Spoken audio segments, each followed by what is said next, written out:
はい、皆さん、こんにちは。リターンライダー63です。今日はですね、いよいよ4月の1日から道路交通法が改正になって施行になります。その改正点についてですね、お伝えをしたいと思います。大きな改正点は4つありますね。1つは、自転車に対する反則制度の適用。これまでね、自転車に関しては、一般の自動車とか、そういうバイクとかね、運転免許を持っている人に対しての、反則切符、反則告知というのがされてなかった、いわゆる軽車両という位置づけでね、できてなかったんですが、警察庁の分析では、自転車の事故は増加傾向にあって、歯止めが効かない状況だそうです。そしてまたルール無視やね、マナー違反も結構目立ってきているということなんで、同じ、軽車両といえども車両ですからね、車やバイクと同じような扱いをしようということになったようであります。それが4月の1日からね、自転車が交通違反をすると、いわゆる青切符というのを開いて、納付金を、反則金を納付するという制度が始まります。これが1つ目。2つ目は、自転車のですね、側溝を通過して追い越しをする場合、これは非常に、私たちバイク乗りとかね、車に乗られている方に関しては非常に気になるところなんですけども、そうした場合、適正な距離を保って追い越しをしなければならない、そういう制度もスタートをします。これが一番気になるところなのかなっていう感じしますけどね、バイクに乗られている皆さんはね。そして、3つ目でありますけども、3つ目はね、仮運転免許の取得年齢が、下がりますよというものです。これまで、18歳にならないと、仮運転免許といっても免許証ですから、公安委員会が発行するですので、18歳にならないと、仮免許もですね、取得することはできなかったんですね。ところが、それではね、いわゆる新しく高校を卒業して社会人になる人がなかなかね、免許の取得にたどり着けないと、仕事をしながら免許を取るのも大変だというようなこともあるんでしょうね。ですので、6ヶ月、いわゆる17歳6ヶ月から仮運転免許証が取得できるようになるという制度ですね。これが3つ目。4つ目は、いわゆる生活道路での法定速度が下がります。これまで、生活道路というところにはね、ゾーン30とかね、ゾーン30プラスとか言ってですね、エリアを決めて、このエリア内は30キロ制限ですよというふうに、標識等を出してね、示されてはいたんですが、この度の法改正によって、生活道路、いわゆる裏道の制限速度、法定速度が30キロということに決められます。30キロ。どういう場所がそういうふうになるかというと、センターラインがない道路で、幅員が5.5メートル以下の道路については、自動的にどのような道路であっても、法定速度が30キロ。法定制限速度ですね、30キロというふうになります。この4つがですね、本年2026年、道路交通法の改正の大きな4本柱になりますので、詳しい内容についてはですね、細かく、ご案内したいと思いますので、聞いてください。どうぞ。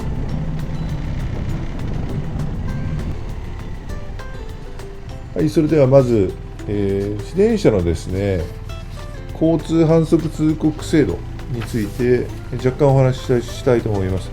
これは本年令和8年の4月1日から自転車に対して、反則切符、いわゆる青切符を切ることができるということですね。なんでそのようになったのかと申しますと、やはり自転車の事故が、増加傾向にあるということと、ルール無視をしたりマナーが良くないという自転車が数多くいるので、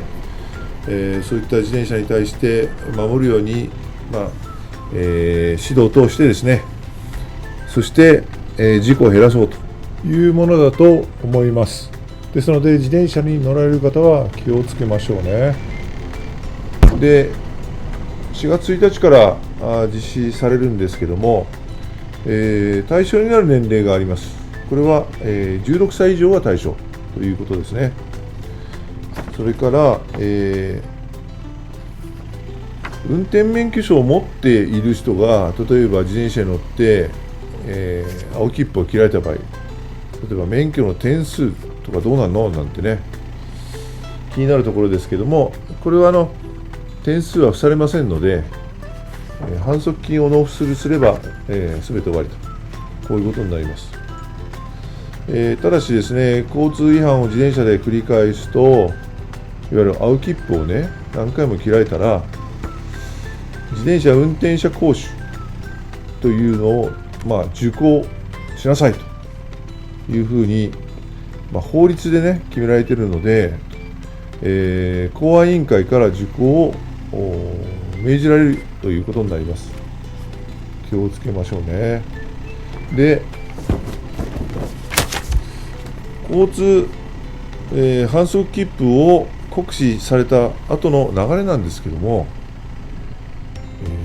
車とかバイクで違反された方はご存知だと思うんですよね。反則行為をして青切符を切られて、反則金を指定された日まで納付すればそれで終わりと。でまたですね、青切符を切られた後に反則金を納付しなかった場合、不納付という場合ですね。これについてはいわゆる刑事手続きというのに移行します。出頭を命ぜられたり取り調べを受けたり、裁判だったりね、裁判で負けた場合では罰金という形になりますので、罰金だと前科がついてしまう、こういうことですね。気をつけましょう。で、主な反則行為と、反則金の、一例をご案内すると、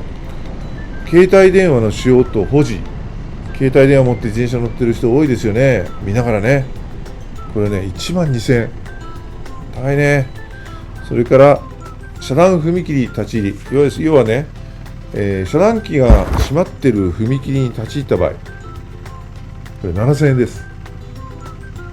それから、信号無視、安全運転義務違反、通行区分違反。通行区分違反っていうのは多いんですよ、自転車は。自転車は基本的にね、道路の車道の左端を走らなければいけないんですが、右側通行したり、歩道通行したりね、した場合には通行区分違反になります。それから横断歩車と妨害と、これはね、どういうことかというと、横断歩道をね、人が横断しているところを一緒にね、自転車乗って横断すると、横断歩車妨害になっちゃう。今申し上げた違反は6000円。それから一時不停止5000円。無灯火も5000円。それから、自転車の、整備不良ね、これも5000円、ライトがつかないとかブレーキが効かないとかね、気をつけます。整備ね。それから並進禁止違反、並進ってね、2台横に並んで走った場合は3000円、2人乗り、これも3000円というようになっています。全部でね、違反はね、115あるそうです。115の違反ね、追い切れないね、本当に。まあそういうことなんでね、切符切られないようにね、ルールとマナーを守って自転車乗ってください。それでは2つ目。2つ目は、車っていうのはね、車とかバイクも含みます。自転車を追い越す際の新ルール。これね、一番気になるところですよね。これはですね、施行が本年の5月23日までにというふうになっているんですが、4月1日からですよ、これもね。自動車等が自転車等の側溝を通過する際における規定、これが新たに整備されるということですね。道路交通法第18条3項。車両っていうのは我々が乗っているバイクとか自動車です。この車両が、当該車両と同一の方向に進行している特定小型原動機付き自転車、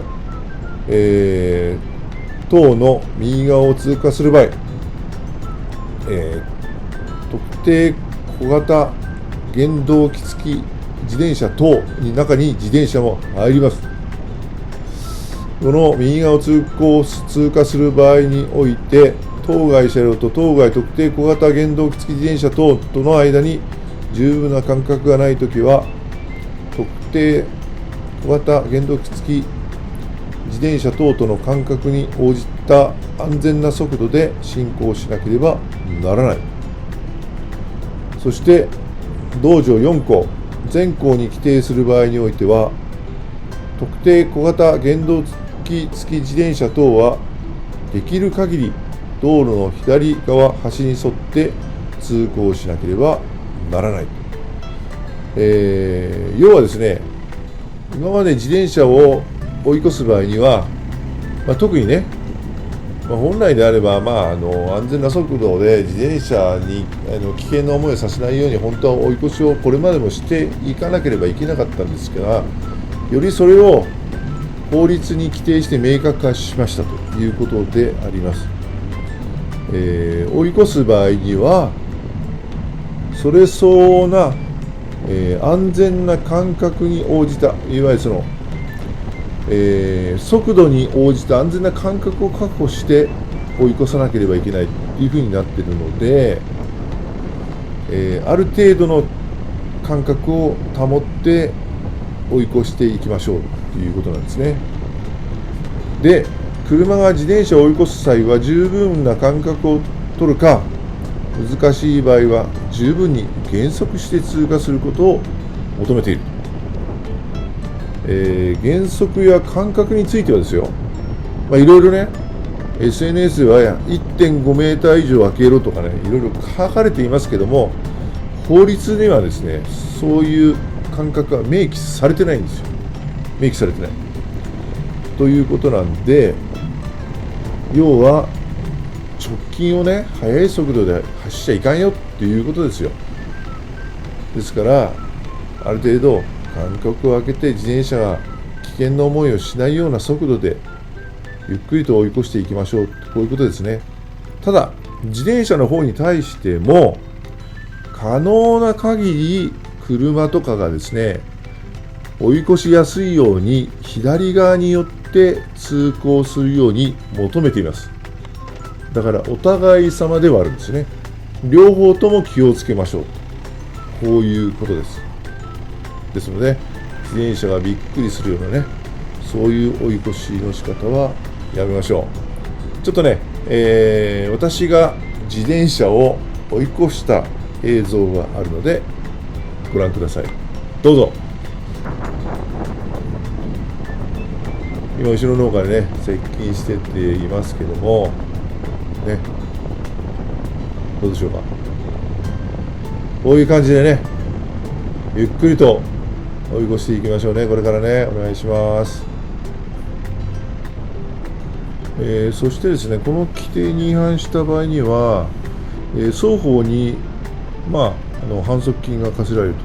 と、罰則があるんですね。自動車と、いわゆる自動車とかバイクね、対する規定は、罰則は3ヶ月以下の拘禁刑または5万円以下の罰金、点数は2点減点の反則金は7000円。自動車と特定小型原動機付自転車および軽車両以外の車両を言うということですね。それから自転車等に対する規定、罰則は5万円以下の罰金、反則金は5000円。自転車と特定小型原動機付自転車および軽車両を言う。ここに言う特定小型原動機付自転車に分類される一部の電動キックボードも、左側左側端ですね、寄らずに走行した場合は罰則や反則金の対象になりますよということなんで、ご自身が運転したり乗ったりするものの車両区分とか交通ルールを正しく理解して乗らないと違反になりますよということを明確に記載されてますので注意しましょう。続いて、仮運転免許証の年齢の引き下げですね。これも4月1日からです。準中型免許と普通免許においてですね、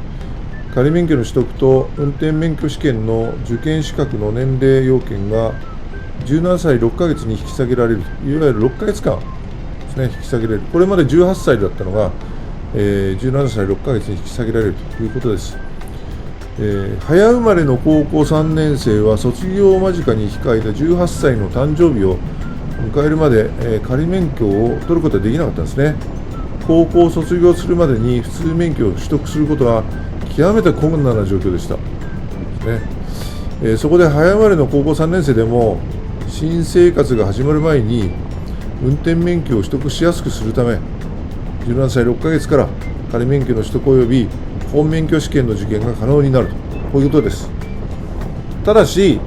18歳になる前に受かったとしても本免許が交付されるのは18歳になってから、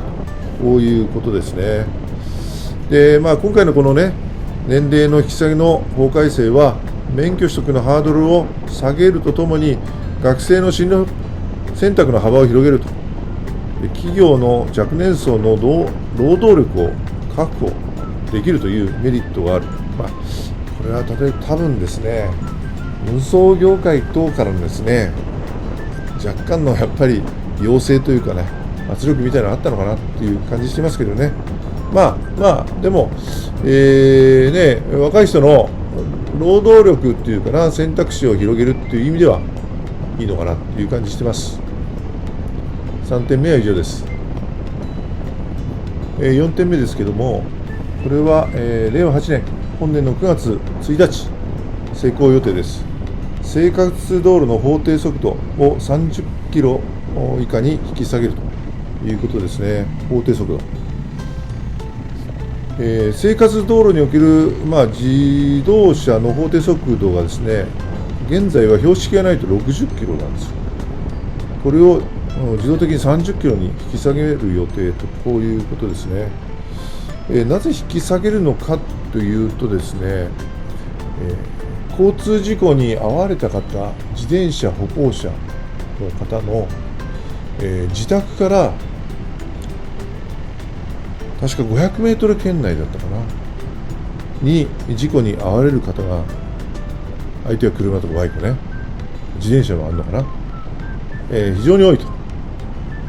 全事故の半数ぐらいいってるのかな、そういう背景があってですね、